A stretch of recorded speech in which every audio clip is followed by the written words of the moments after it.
ሙርዚና ሜርሲ የሄደችበት ነገር የደረሰችበት ይመስላል። እንግዲህ አቶ አመን ስለ አክስቱ ስለ ሜርሲ ሲጠይቅ ነበረ። ለምንድን ነው ራቱ ላይ ያልተገኘችው ብሎ ነበረ። በዚህን ሰዓት ወይዘሮ ሙርዚና የምትሄድበትንም በጣም ስትከታተላት ስለነበረ እንግዲህ የእሷ ስራ ሙርዚና እህቷ ከሞተች ጀምሮ ሜርሲ ላይ አይኗን ጥላለች።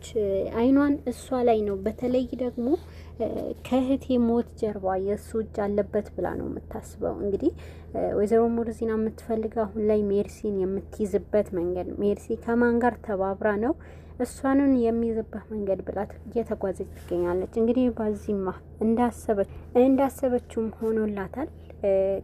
የቃልንም የአቶ አመን ጓደኛ እንዲረዳትም ጠይቀዋለች። አቶ አመን ጓደኛ ቃል ማለት ለአቶ አመን የሚያስበው በጣም ታማኝ ጓደኛዬ ነው፣ እሱ ለኔ ብዙ ነገር ይሆናል ብሎ ነው ሁሉ ነገሩ የሚያጋራው። ነገር ግን የአቶ አመን ጓደኛ ቃል አሁን ላይ በጣም የሚታመን ሰው አይደለም። በሌላ ጎኑ እሱ ቤሊንና አቶ አመን እንግዲህ የሁለቱ ግንኙነት ፊት ለፊት ሆኖ ሰው ባያውቀውም ግን ውስጣቸው እርስ በርስ ፍላጎት አላቸው። አቶ አመን ቤሊንንም ይፈልጋታል፣ ቤሊንም ደግሞ አቶ አመን ትፈልጋለች። ነገር ግን ሁለታቸው መሀል ላይ መጀመሪያ ላይ የሰሩትንም ስህተት አሁን ላይ ዋጋ አስከፍሏቸዋል። እንግዲህ አሁን ላይ ሁለቱም በሌላ ህይወት ውስጥ ነው ያሉት። በተለይ ደግሞ አቶ አመን የተያዘው በጣም ከባድ በሆነ ሁኔታ ነው። ቤሊን ስላልተሸነፈችለት ብቻ በጄሪ እጅ ውስጥ ገብተዋል። እንግዲህ ጄሪ አርግዛለታለች። ያረገዘችው ደግሞ በሱ ነው። ይሄ ደግሞ ስህተት የተፈጠረው ጄሪ በሰራችለት ወጥመን ነበረና አሁን ላይ ደግሞ አቶ አመን የማይወጣበት ሁኔታ ላይ ገብተዋል። አቶ አመንና ጄሪ አቶ አመንና ቤሊን አብሮ ስላያት አቶ አመንና ቤሊን እንግዲህ ሙስጠፋ የሲፈን ጓደኛ አብሮ አይቷቸው ነበር። እንግዲህ ሙስጠፋ እዛ ቤት የገባው በጣም ሰላይ ሆኖና የሲፈንን በጣም ቅርብ ዘመድ ሆኖ የእሷ የምትፈልገው ነገር ለማገዝ ነው።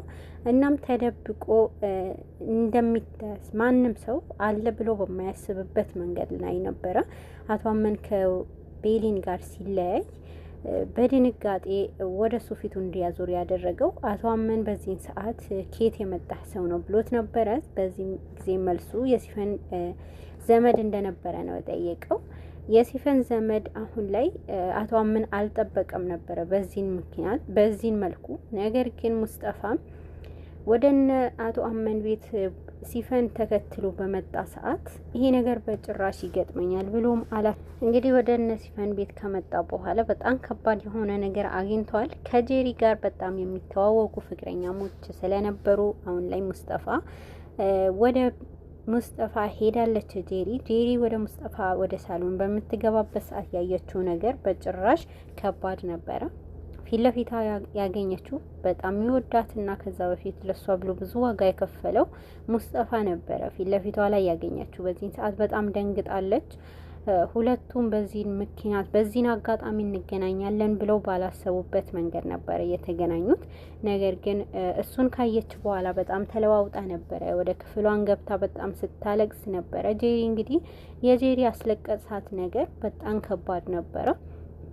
ጄሪ ገና ወደ አቶ አመን ጠጋ ባለችበት ሰዓትና አቶ አመን የራሷን ማድረግ በቻለችበት ጊዜ ነበረ እንግዲህ አቶ አመን አሁን ላይ ልጅሽንም አልቀበልም እያላት ባለ ሰዓት እሷ ደግሞ ከወይዘሮ ሙርዚና ጋር ሆና እንግዲህ እሱ የምትፈልገው ነገር ለማድረግ የምትሞክርበት ሰዓት ነበረ።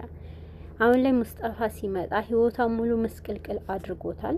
ካሁን በኋላ አንቺ እኔን የምፈልገው ነገር ካላደረግሽ አሁን ላይ ህይወትሽ አበላሸዋለሁ ብሏታል። እንግዲህ አስቡት፣ ጄሪ በጣም አጣብቂኝ ውስጥ ገብታለች። ሙስጠፋ የመጣው ሲፈን ከጎኗ ሆኖ ሲፈንም እንደምታስበው የእሷ ህይወት እንዲሳካላት እና ልትጠቀምበት ነው። ግን ደግሞ አቶ አመን በሌለበት እንግዲህ ወደ እነሱ ክፍል መጥተዋል ጄሪንም ለማግኘት። ጄሪንም ከባድ ጥቃት ሊያደርስባት ነበረ። ግን አቶ አመን መጥተዋል። አቶ አመን ሲመጣ ግን ጄሪ ግዴታ እሱን መደበቅ ነበረባት። አቶ አመን ወደ በሩ ተቆልፎ ስለነበረ በጣም ብዙ ጊዜ አንኳኩቶ ነበረ። ሊከፍተው የቻለ አልነበረም። ወደ ሽንት ቤት አስገብታ ደብቀው አቶ አመንን በሩ ከፍታለታለች። ግን ጄሪ በጣም ተደናግጣ ነበረ። ነገሩ ምንድነው?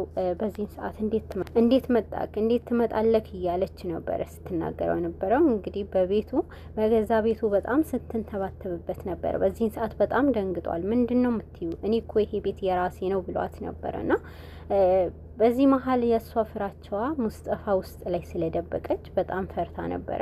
እንግዲህ ሲፈን ሙስጠፋን በጣም ስትጠብቀው ነበረ። ወዴት ሄዶ ነው ይሄ ልጅ በጣም መጥፎ ነገር አድርጎ ይሆን እንዴ ብላ ፈርታለች። የምታስበው ነገር ሳይሳካልኝ ጉድ ልሆን ነው ወይ ብላ ነበረ። ነገር ግን ሙስጠፋ ከዛ ክፍል አቶ አመን ሲተኛ ጄሪ አስወጥተዋለች።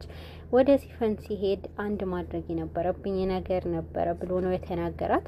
እንግዲህ ሲፈን አሁን ላይ በጣም ሙስጠፋን በጣም ስትናገረው ነበረ። መጥፎ ነገር ያደረክ መስሎኝ ነበረ ስትለውም ነበረ። በዚህ መሀል ሙስጠፋ እንግዲህ አስቡት በጣም ከባድ የሆነ ሁኔታ ላይ ነው የገባው። ሲፈንም እረዳለሁ ብሎ ራሱ የማይሆን ችግር ውስጥ ነው ያስገባው። እንግዲህ ጄሪንም በማስፈራራት ወደ 500,000 ብር ካልሰጠችው ጉዷ እንደሚዘረግፈው ነው የተናገረው። እንግዲህ ሙስጠፋ ካሁን በኋላ በእጄ ስራ አስገባታለሁ ብር ካልሰጠችኝ፣ እኔ ያጠፋሁትንም ጊዜ ህይወቴንም ለሷ ሰጥቼ እሷ ደግሞ ለኔ ካልሰጠችኝ አሁን ላይ ብሎ ነው እንግዲህ ብር ካላመጣች ያደረገው። እንግዲህ አቶ አመንና ቤሊን ያሳለፉትንም ነገር በትዝታ ብዙ ደስተኛ ሆኖ እንዳሳለፉትም ሲናገሩ ነበረ። አቶ አመን እንዴት ምሽትሽም እንዴት ነበረ እና ደግሞ ይህን ነገር ሲጠይቃትም ነበረ። በዚህ መሀል ግን ያለችው የነበረው ደስታ ያሳለፍነው ሳስብ ነበረ ያለችው። ሁለታቸውም ተመሳሳይ የሆነ ጊዜ ነበረ ያሳለፉት። እንግዲህ አቶ አመንና ቤሊን በጣም ደስተኛ እንደሆኑ ሲናገሩ ነበረ። ነገር ግን ደስታቸው ከልባቸው ሚስጥረኛዬ እንዴት ነሽ ሚስጥረኛዬ እየተባባሉ ነው ሲያወሩ። እንግዲህ አቶ አመንና ቤሊን ሁለቱም ሚስጥረኛሞች እንዲሆኑ ቃል ተገባብተዋል። አቶ አመንም በቤሊን ደስተኛ፣ ቤሊን ደግሞ በአቶ አመን በጣም ደስተኛ ናት። ነገር ግን በጣም አሁን ላይ ከባድ የሆነ መሀላቸው የሚገባ ሰው መጥቷል። እሱም ማነው? ቃል ነው። ቃል አቶ አመንና ቤሊን አብሮ አይቷቸዋል። በዚህን ሰዓት በጣም ተናዷል። እንግዲህ ቃል አሁን ላይ የአቶ አመን የልብ ወዳጁ ነው። ነገር ግን እሱም ሌላ የሚፈልገው ነገር አለ እዛ ቤት ውስጥ።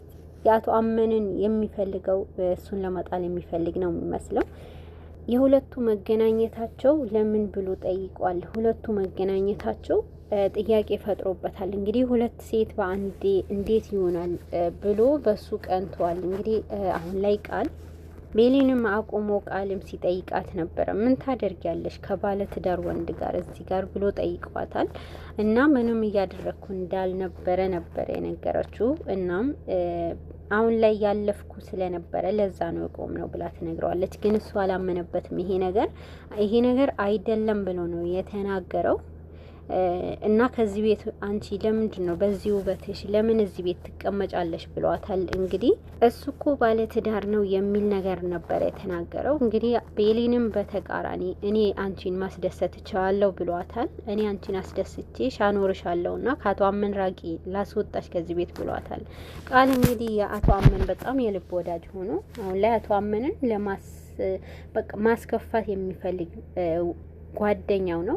በተቃራኒው ቤሊን ለወይዘሪ ዛህራ ጠይቃለች። የአቶ አመን ጓደኛ ቃል ግን ምን ያክል ነው የምታውቂው ብላ ጠይቃታለች። በዚህ መሀል ግን በጣም የልብ ወዳጁ ነው ብላ ስትነግራት ቤሊን በጣም አዝናለች። በአቶ አመን ላይ ይሄ ነገር ይሰራል ብላ ስላላሰበች የአቶ አመን ጠላቶች እየበዙ መሆኑን በጣም አሳስቧታል። እንግዲህ አሁን ላይ ጄሪ 500,000 ብር አምጪ ስላላት ሙስጠፋ የምትወጣበት የምትገባበት አታለች። ነገር ግን ይሄ ነገር እንዴት አድርጌ ነው ማገኘው ብላ በጣም ስትቆዝም ነበረ። ሳሎን ላይ ሆኖ ቃልም ለአቶ አመን ለምንድን ነው ሚስትህን ማትጠብቃት? ሚስትህን መንከባከብ አለብህ ብሎታል። ሚስትህ ግዴታ መንከባከብ አለብህ ብሎ ከቤሊን እንዲርቅ የሚፈልግበትን ምሳሌ ነው እየተናገረው የነበረው። በዚህ መሀል እንደሚንከባከባትም ገፋፍቶታል። ነገር ግን አሁን ላይ አቶ አመን ቤሊን ላይ አይኑ እንደጣላል ስላወቀ ነበረ ቃል እንደዚህ አይነት ነገር የተናገረው። በዚህ መሀል ምንድነው የተፈጠረው? ቃል አሁን ላይ ጄሪን በእጁ አስገብቷታል። ጄሪን በጣም አስባ ውስጧ ተጨንቆ ስለነበረ ቃል የሱ ጓደኛ ነው ስላለች ስለ አቶ አመን ሁኔታ ምን አይነት ነገር ብትጠይቀው እንደማይከለክላት ነበር የጠየቀችው። ቃልም ይሄ ነገር የራሱ መንገድ ማዘጋጃ ስለተመቸው ይሄም አጋጣሚ መጠቀም አለብኝ ብለዋል። እንግዲህ ወይዘሪት ቤሊን አሁን ላይ አቶ ቃልን ለራሱ ለማድረግ ይፈልጋልና አንቺ ከረዳሽኝ አንቺ የምታገኝበትንም ነገርን ያመቻችልሻለሁ ብለዋታል። እንግዲህ ጄሪ አሁን ላይ ለአቶ አመን ተቃራኒ ሆና አቶ አመንን ከቤሊን እንዲርቅ እኔም ቤሊን አቶ አመን ለኔ ብቻ እንዲሆን ነው የምፈልገው ብላለች። ቃል ደግሞ ቤሊንንም ከኔ ጋር እንድታድር ካመቻቸሽልኝ የምትፈልጊ ነገር አደርግልሻለሁ ብሏታል።